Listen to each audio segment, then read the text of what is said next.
CPJ Chandraprabhu Jain college of higher studies and school of law में एक workshop का आयोजन किया गया। वर्कशॉप का आयोजन ताबिश सरोश एसोसिएट और CCIFS की जानिब से किया गया, जिसमें छात्रों को क्राइम सीन, फॉरेंसिक इन्वेस्टिगेशन और इससे संबंधित कई सारी जानकारियां दी गईं। छात्रों को principles of forensic science, fingerprint examination, document examination, crime scene investigation के साथ बहुत सारी जानकारियां दी गईं। इस मौके पर doctor Shalini Tyagi, dean school of law CPJ college, Sharon Dineel Kumar, forensic expert Delhi police, Kirti Gupta, Anchal Kapoor और Tabish Sarosh legal consultant Delhi police के साथ कई सारे महानुभावों ने अपने ख्यालात जाहिर किए। इस मौके पर छात्रों ने कई सारे सवालात भी किए। छात्रों को ये भी बताया गया कि कैसे किसी हादसे की इंक्वायरी की जाती है, कैसे उसकी रिपोर्ट बनाई जाती है, कैसे फिंगरप्रिंट को एग्जामिन किया जाता है, कैसे डॉक्यूमेंट को एग्जामिन किया जाता है, कैसे क्राइम सीन में इंटर किया जाता है, और उसके साथ ही छात्रों के बहुत सारे डाउट को भी क्लियर किया गया। आइए देखते हैं ये खास रिपोर्ट। ये डेवलप हो जाएगा। हो रहा है सर, लेकिन पाउडर हर जगह वर्क मत करेगा। नहीं, जहाँ पर एरिया है, जहाँ पर दिख रहा है, गीली जगह पे नहीं करेगा। ड्राई एरिया है तो वहाँ करेगा। सर तो और अगर है डस्ट प्रिंट भी होते हैं, जैसे पंखे पे सुसाइड केस होता है तो पंखे के ऊपर लग गया डस्ट प्रिंट, तो अब उनको कैसे डेवलप करोगे? डेवलप नहीं है तो इनका फोटोग्राफ होगा। सर बट जो गीली जगह होगी उसका क्या? गीली जगह पे अगर नहीं आ सकते तो फोटोग्राफ कर सकते हो आप। फोटोग्राफ से मिलेगा, वैसे नहीं मिलेगा। मॉइस्चर अगर आ जाएगा तो नहीं मिल पाएगा। तो ये वो जगह है जहाँ से एक्सपेक्टेड होता है, जैसे चोरी के केसेस हैं, हैंडल पे आ गया, लेकिन नमी नहीं होना चाहिए। नमी होने से वो ख़राब हो सकता है। ठीक है, तो ये एक बार ये भी करके देखो। बेटे ताकत नहीं लगानी है, ठीक है। इसको ना बहुत आराम से करना है। बहुत ये कौन सा हाथ है तुम्हारा? राइट है ना? ये क्या लिखा है? रुको एक मिनट, ऐसे नहीं लगाना है। ये ऐसे करके और घुमा दो, उधर को घुमाओ दूसरा, बस। और ऐसे करके ऐसे घुमा दो, घुमाना है बस। ठीक है, आ जाओ। और कौन है? आओ, करो, लगाओ थोड़ा ऐसे। अंगूठे, ये कौन सी उंगली है? इंडेक्स। हाँ, ऐसे नहीं घुमानी। सुन लो, पहले समझते हैं चीज़ को। इसको घुमाओ, रोल करो, इसे रोल प्रिंट कहते हैं। और ऐसे ही इधर घुमा दो, बस आ गया ये। ठीक है, इतनी ज़मीन लगाओ। Is a crime scene investigation. Before we start off, it is important that we protect ourselves. So first we need to wear gloves, we need to wear a hair cap, as well as if you are wearing a shoe. Now that I am wearing a heels because I was presenting myself, so we need to wear a shoe, and we need to wear a shoe cover also. Okay.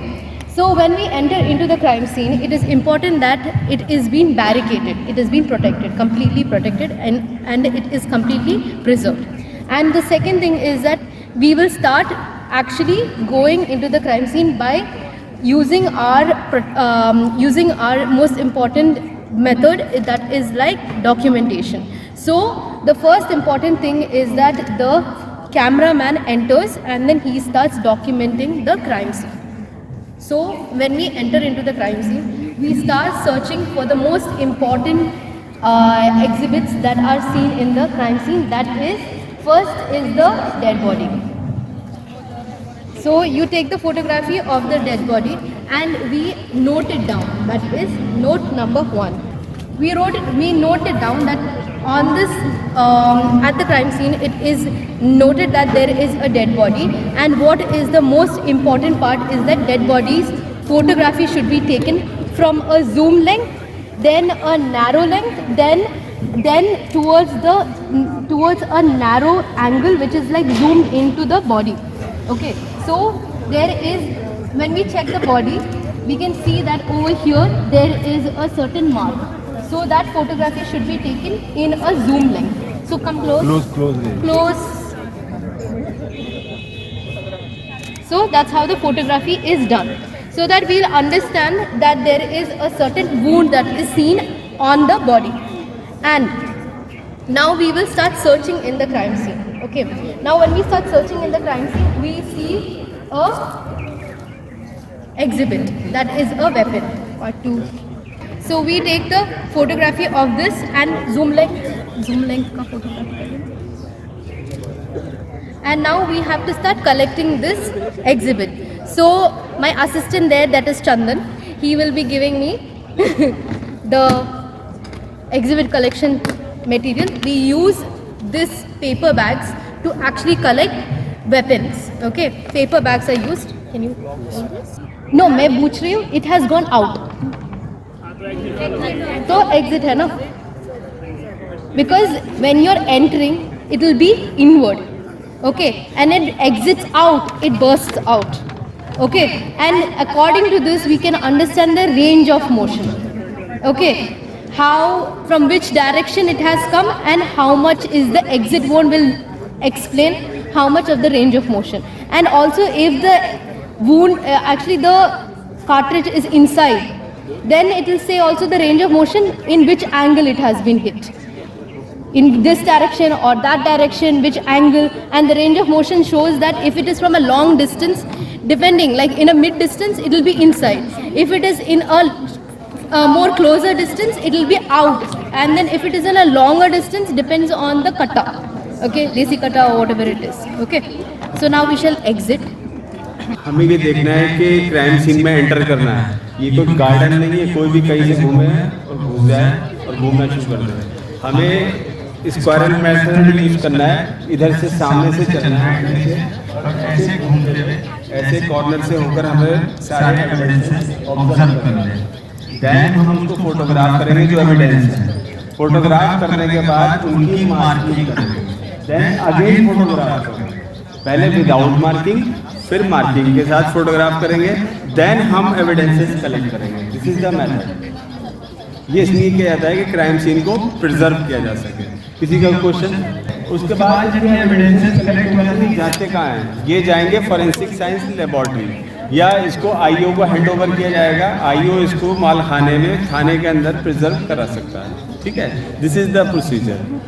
एक question था. बोलो. जैसे कई बार crime scene होता है तो वो objects के पास वो व्हाइट लाइंस को मार्क आउट करते हैं, वो क्या रीजन? बॉडी उठा के ले जाते हैं तो हाँ, तो वो व्हाइट लाइन क्यों बनाते वो हैं? इसलिए बनाते हैं कि बॉडी यहाँ पर थी, उसकी मार्किंग करने के लिए. बॉडी तो रिमूव हो गई, जिससे कि प्रिजर्व रह सके वो सारे. The body is always like. सुनो इधर आओ, मैम कुछ कह रही है. अच्छा, सॉरी.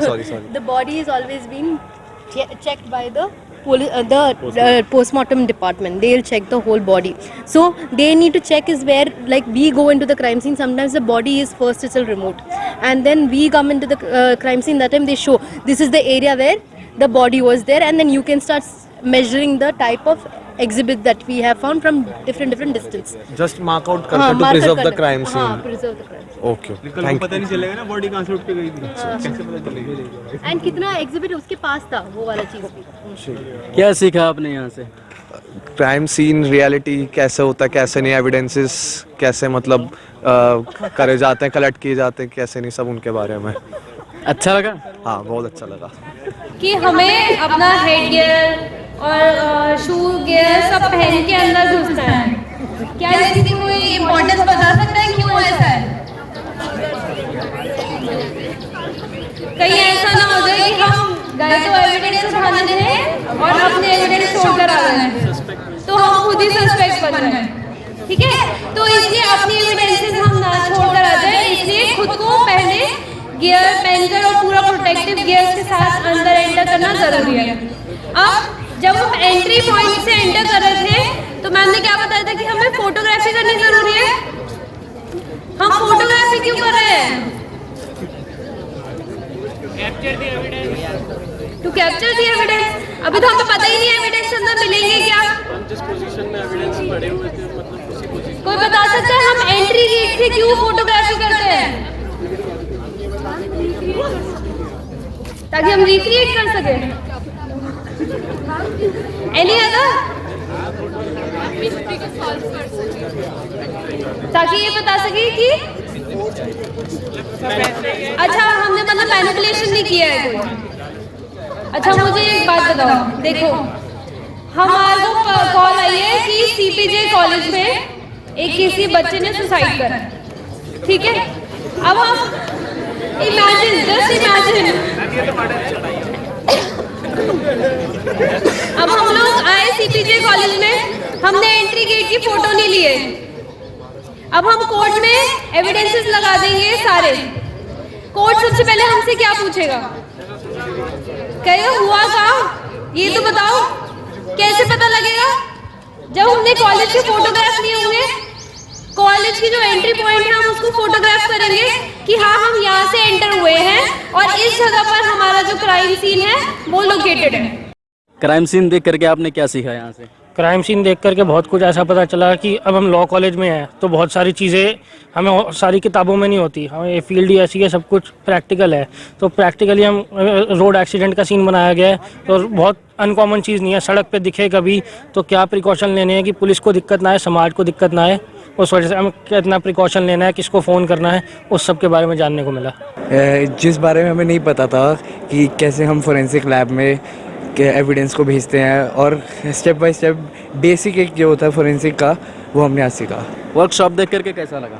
बहुत अच्छा लगा, बहुत कुछ सीखने को मिला क्या सीखे आपने? कि लॉ में फॉरेंसिक्स कैसे हेल्प कर सकती है, कैसे एविडेंस कलेक्ट करते हैं, कैसे वो करते हैं, सब ये सब सीखा। बाकी कैसे क्राइम सीन से फॉरेंसिक डिपार्टमेंट वो एविडेंस कलेक्ट करती है, ये सब सीखा हूँ। इस मामले में इसको लेकर आगे कोई प्लान है आपका? हाँ, आगे क्रिमिनल लॉ में हेल्प करेगी। नहीं सर, कभी भी क्राइम हो रहा हो तो उसमें बिल्कुल खुले में नहीं जाना, मतलब साइड से जैसे सर ने बताया वैसे जाना। क्या सीखा आपने यहाँ से? यही सीखा सर।